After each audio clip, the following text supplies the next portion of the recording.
Sooner or later, I will do a prime time Elizabeth Taylor movie. Right now, I've done a lot of other movies with her. I did a few movies with her before she became a movie star. Some of those beginner movies that build her up to what she would have before she would eventually become an icon in Hollywood. But right now we're going to be doing Father's Little Dividend. Hopefully that's how you pronounce it. Later on, about 40 years later, something like that, we would get the remake with Steve Martin with Follow the Bride 2. But we're going back in time. This also stars Spencer Tracy. First off, this is not a noir. It's a light comedy. It's also a sequel to Follow the Bride. I haven't seen the original Follow the Bride. I want to, but I haven't seen it yet. This movie picks up after the events of that film, though, from what I've heard. Yeah. Anyways, I'm continuing. Sorry, brain. This time it's a big exchange because Elizabeth Taylor and her new husband are getting ready to have a new baby. And so we got kind of like the future grandparents going back and forth, trying to control the family, the newlyweds, their new home. Spencer Tracy, Elizabeth Taylor's dad, kind of wants them to move in with them so they can have more time with the grandchild. And her husband's family's trying to do the same thing. But they're kind of outsmart them a little bit, probably inadvertently, buy their own house. And then it's all about who's going to babysit the child more. So that's kind of like the conflict there, going back and forth with this as a grandparent.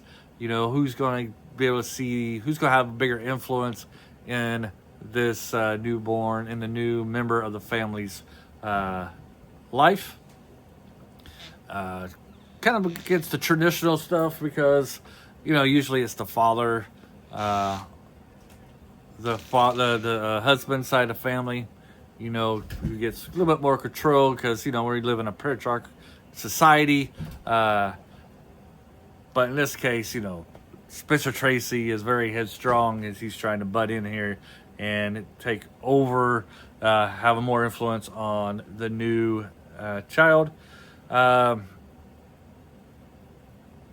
See what else I really want to say. There's not really much really to say. It's kind of a funny movie. It's pretty good. I think it handles that life very well. I mean, I'm not a grandparent myself, but I have children. My wife and I had to deal with both sides of the family. I think it really captured that part of the slice of life very well. At the end, I do have kind of a problem with at the end, the dad.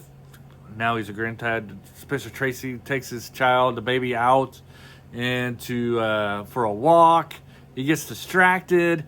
The child goes back to the child, and the child's missing, and he doesn't know where it is. It turns out it was at his last resort to go to the police, and there's where he finds the child, which, that's one of the things that's going on is like, can he really take care of a baby? And the baby don't like him at first, but then somehow this is like a big bonding between him and the child, and the child no longer cries when he holds him or her. I can't remember if it's a boy or a girl. It's been a little bit since I've seen this. I've been relying on my notes heavily here. And there's no consequences for him just leaving this kid out. I guess it's a good thing because if I find out that my father or my father-in-law did that to my child, he would never be with my child again. Overall, it's a sweet little movie. It has Elizabeth Taylor in it, and before the Cleopatra days.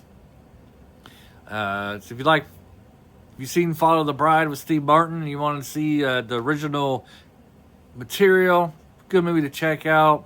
If you do like these nice little slice of life movies, pretty good. Like I said, I think it does a pretty good job capturing what it's like to be pregnant and then have your in-laws, and have the grandparents kind of their side of it, of what it would be like to have a new family member in there.